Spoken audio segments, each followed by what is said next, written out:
Hey everyone, it's Nikki Shelton, and we are keeping it real. I'm here with Carrie, and we have a great talk today on what is happening with the NARA settlement case. So here we go.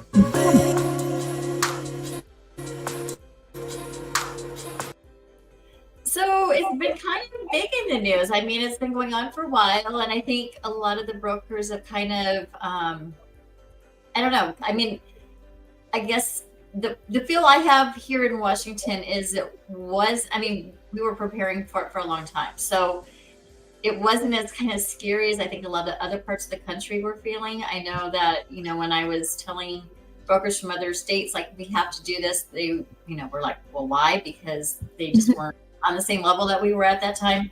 And I think now it's kind of coming around that it's nationwide and a lot of people are kind of getting on it. So without further ado, let's go ahead and talk about it a little bit. So there was kind of three really big important parts of this lawsuit. And I think you kind of got to look back at, like early 20s, like 2020 and 21 and stuff like that, when the market was insane. I mean, that was the time where there was people who were, going in and offering well above asking price. They were, a lot of cash offers even, no inspections. There was all this stuff going on. So, it's kind of like we joke and say it's like offering your firstborn child, right? Like, here you go. Because it was just such a competitive market.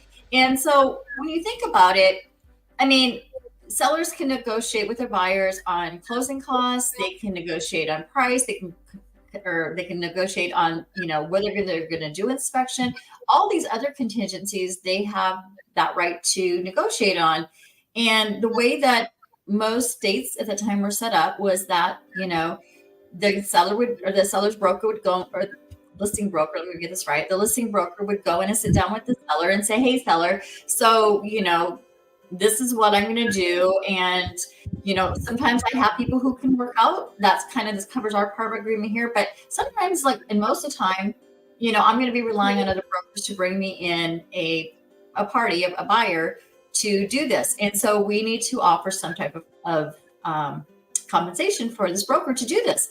So again, and it wasn't like a set price. It was like, so what do you want to offer? Well, sellers usually say, so what, is kind of like, the normal amount. Standard.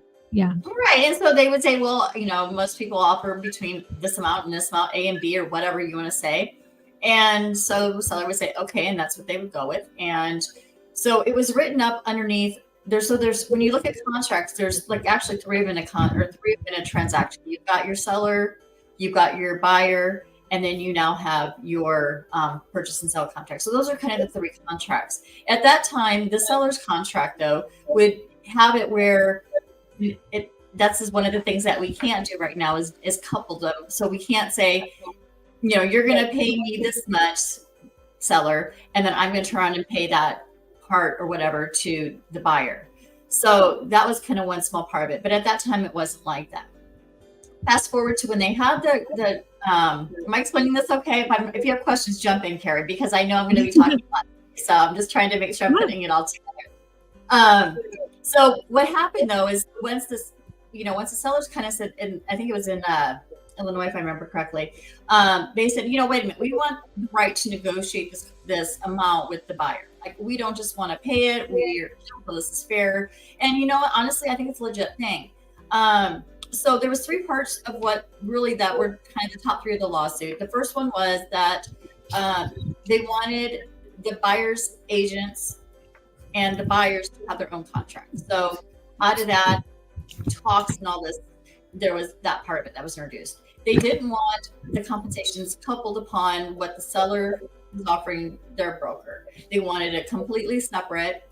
And then the third one is they didn't want the compensation published in the MLS. So I'm going to go ahead and talk about each one of these now that we've talked about some of this and kind of what that looks like for us here locally in Washington, because Washington was kind of cool. I mean, I'm also licensed in Nebraska, and some of the conversations when I had when I was there at the beginning of this year were completely different. I haven't done any transactions there yet. I'm working on it, guys, but if you know somebody in Nebraska, let me know. But just with the different brokers and stuff like that, really it was kind of like they just kind of ignored the whole concept of it. We're here in Washington.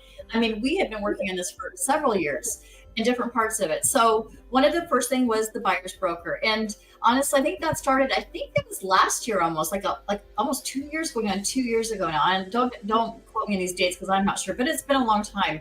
And really what it said is, hey, buyer, look, if you want me to represent you, then you are going to need to sign this contract with me. I mean, I'm loyal to you. I'm working with you. You can do non-exclusive if you do that, but mainly it's an exclusive contract saying this is what I'm going to do for you and this is what you're going to pay me.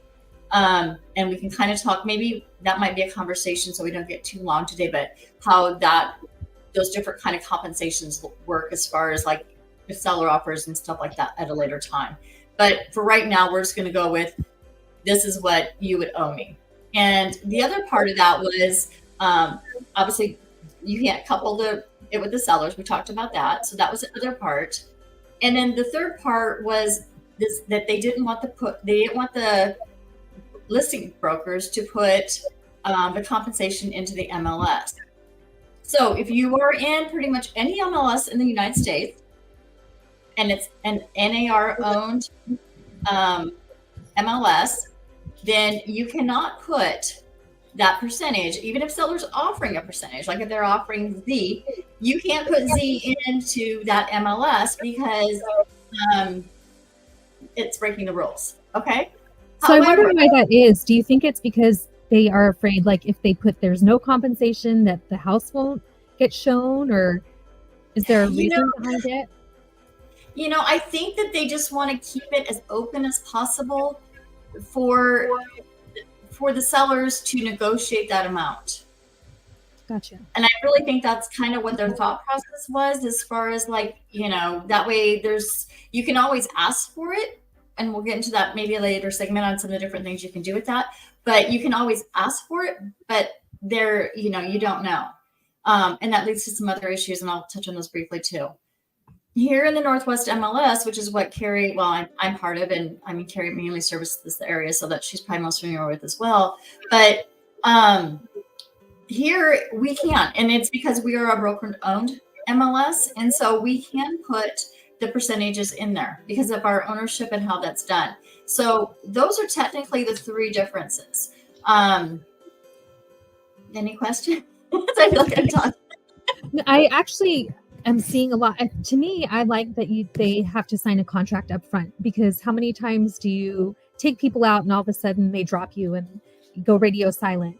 So it's nice to have something written saying we are officially working together. This is a contract. Everything is laid out up front. And I think that's a really great idea.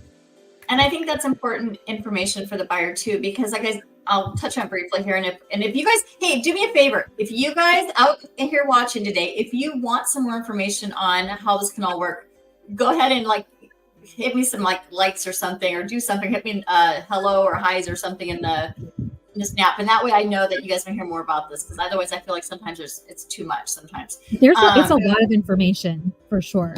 It is a lot of information.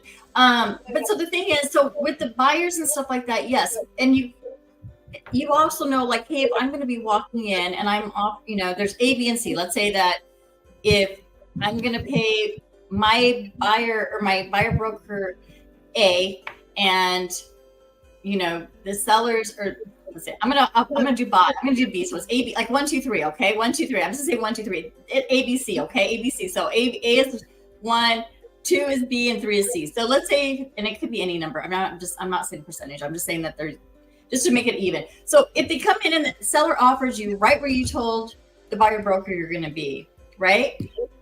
Then it's taken care of. So you really don't have to worry about it. If they come in and the seller offers more, then you might have credit there to work with the buyer, possibly, that they can get some of that back and use it to help with their closing costs. If it's less, buyer usually has to bring it to the table. Those are kind of the three options, at least at this point. There's other things that you can do, but that's kind of how it works. Maybe that's the easiest way. So anyway, the other thing I was going to say was, as far as the MLS and stuff like that and posting the information, There's a good thing because yes, it does give a little bit of negotiation, but I think it also kind of hurts the sellers too, or could hurt the sellers because if you can't see what they're offering, I mean, you don't want to necessarily waste your time looking at homes that, there's no negotiation. I mean, like if the seller's offer is going to offer, A and you need B, then, you can't, and there's no negotiation room. They're absolutely not going to negotiate. Then, it's not going to work out. I mean, you can still put in the offer, but it's, probably more likely not going to work because they're not going to pay it. And as we know, I know you know too, most buyers have a lot of credit, but they don't have cash on hand. So it's kind of a time waste. It's kind of I was going to say that exact thing, is that a lot of people have X amount of dollars to work with. And in this area, we see people with down payment assistance because they don't have all the funds. Right. So if they don't have any available funds to pay their broker, what do? And so I could see how you wouldn't really want to go show them homes where that wouldn't be covered for them. And in the old forms, they used to have that option where they could opt out of seeing homes that the seller wouldn't do. And now they really I believe they've gotten rid of that. So they can't even, I mean, you have to, as a broker, otherwise it'd be called a kind of steering, I think is, so you're trying to you can't look at this home because they don't do that. And they don't want that. So now they're just saying, we don't want to show you. And that's kind of how it is in the other areas. We don't want to show you what that is but you can always call and talk to the broker and see if they're going to, anyway. So thankfully here in the Northwest MLS, for the most part, most of the sellers have been electing to put in the amount. And I think that really does encourage the buyers who, this is falling within, maybe we can negotiate a little bit. There's a little bit of room to negotiate possibly, at least there's an opportunity or a chance to possibly get in this house, even if they're offering a little differently than what, we told our broker. There's options. So I think personally, I think that's a good thing, in my opinion, that they're doing it and they're being so transparent about it, both sellers and buyers. And this is what, it is. But then again, if you look at the seller, sometimes it's like, well, I don't want to give all my cards away. And maybe I don't want to tell them right now. So it kind of goes both ways, but there it is. So that's kind of our talk for today. Yeah, it's a very broad subject. So there's you could spend a lot of time on this, but after a little while, it does get a little like, okay, a lot of information all at once. Right, it does. So, the main thing is, and I think it's probably the most important thing, it's really important to work with a broker because they're understanding this and they can kind of guide you through the process, especially if you need some help, with funding and that kind of stuff. And, there are ways to work. And I know that the loans have changed a little bit. Maybe you can touch on that next time as far as like different kind of percentages sometimes and stuff for what to work with. So, all right. Any other questions? No, that's it for me today. All right, you guys, that's all I have too. Thank you so much for joining us. Again, hit that like and subscribe button and follow us because we'd love to hear your comments, suggestions, and we'll look forward to seeing you next time.